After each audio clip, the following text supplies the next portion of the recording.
اردو زبان کی چوتھی کتاب میں میں نے پچھلی ویڈیو میں سبق نمبر 29 پڑھا چکا۔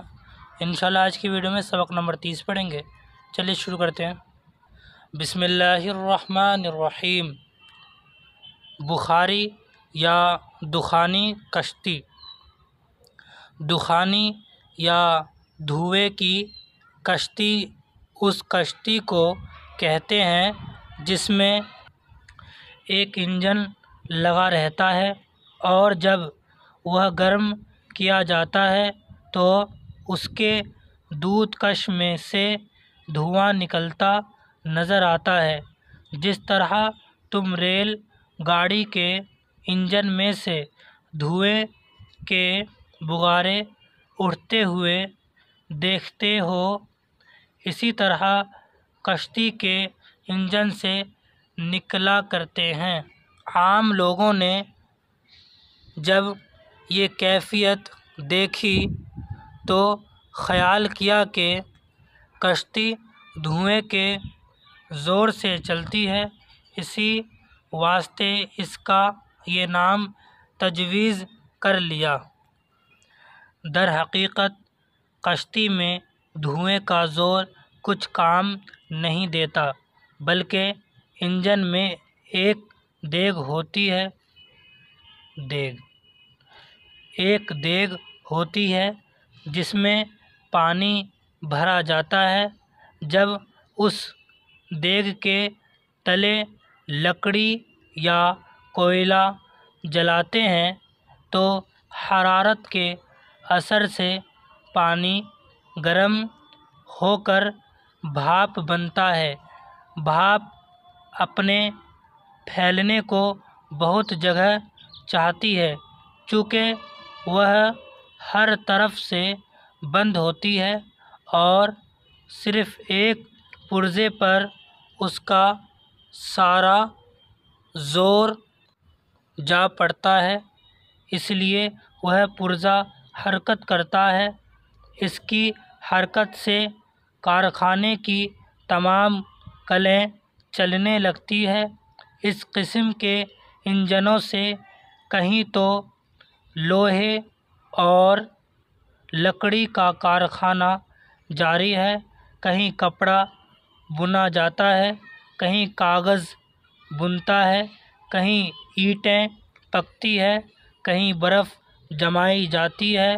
بعض انجن اس قسم کے بنائے گئے ہیں جو پہیوں کے ذریعے سے خود بھی حرکت کرتے ہیں اور جو شے ان کے ساتھ وابستہ ہوتی ہے اس کو بھی اپنی زبردست طاقت سے کھینچ لے جاتے ہیں۔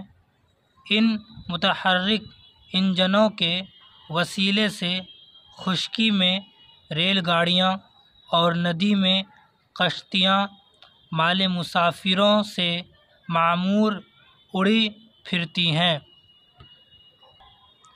کچھ بہت زمانہ نہیں گزرا کہ کشتیاں محض ڈانڈ کے سہارے سے چلائی جاتی تھیں۔ ڈانڈ کی حرکت سے ملاح پانی کو جھکولا دیتا تھا، پانی کے ہٹتے ہی کشتی آگے بڑھ جاتی تھی۔ اس ترکیب سے کشتی بہاؤ پر تو خوب چلتی، مگر دریا کے چڑھاؤ پر یا دھارے کو کاٹ کر یا باد مخالف کے مقابلے میں جانا البتہ دشوار تھا۔ جب بخار کی طاقت سے انواع و اقسام کی کلیں چلنے لگیں تو ملک امریکہ میں ایک دانش مند نے اس کام پر توجہ کی کہ انجن کے ذریعے سے کشتی چلائیں۔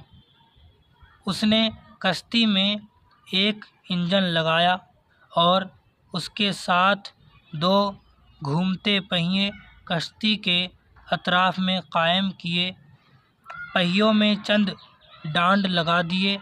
جب بھاپ کی طاقت سے حرکت پیدا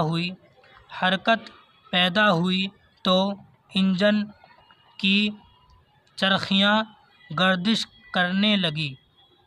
ان کے وسیلے سے دونوں پہیے جو کشتی کے سروں پر لگائے گئے تھے چکر کھانے لگے۔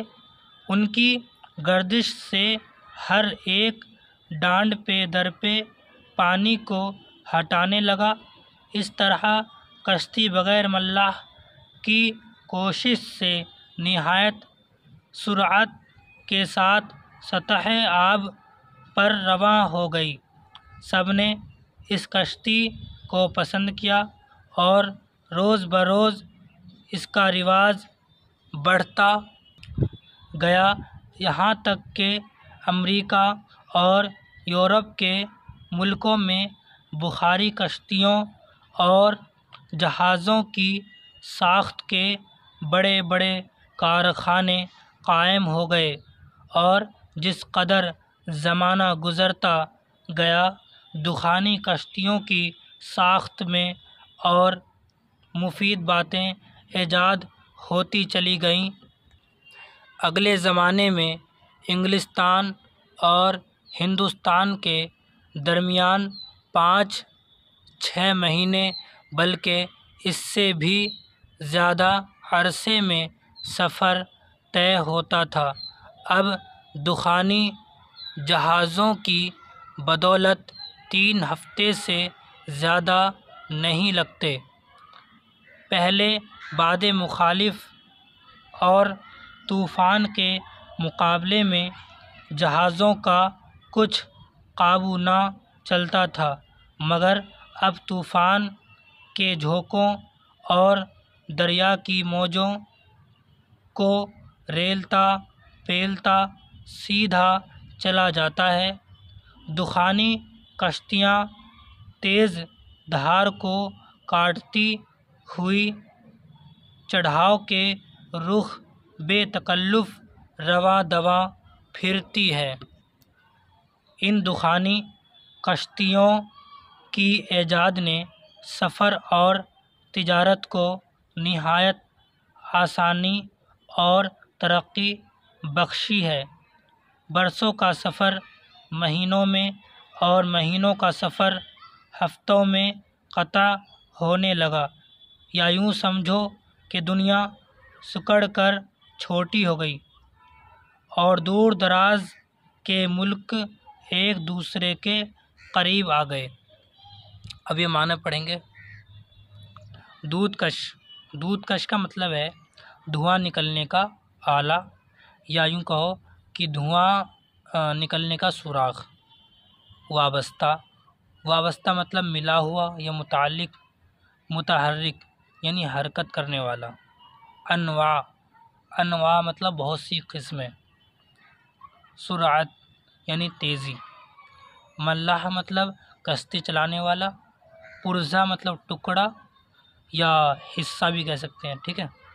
معمور یعنی بھرپور۔ باد مخالف، مخالف ہوا یعنی کہ الٹا، یعنی الٹا ہوا، یعنی کہ جس طرف ہم جا رہے ہیں کشتی لے کے، جیسے پشچم کی طرف کشتی لے کے جا رہے ہیں تو ہوا ہے پورب کی طرف، یعنی الٹا ہوا۔ باد مخالف یعنی مخالف ہوا، ٹھیک ہے۔ اقسام، اقسام کا مطلب ہے، اس کا مطلب بھی مختلف قسم ہے، ٹھیک ہے۔ انواع و اقسام پیچھے پڑھا نا ہم نے، انواع و اقسام پیچھے، تو ان دونوں کا مطلب ایک ہی ہے کہ مختلف قسمیں، کئی طرح کی چیزیں، ٹھیک ہے۔ ساخت مطلب بناوٹ، اطراف مطلب ارد گرد۔ آپ یہاں تک یاد کر لیں گے، انشاءاللہ اگلی ویڈیو میں سبق نمبر 31 پڑھائیں گے، ٹھیک ہے۔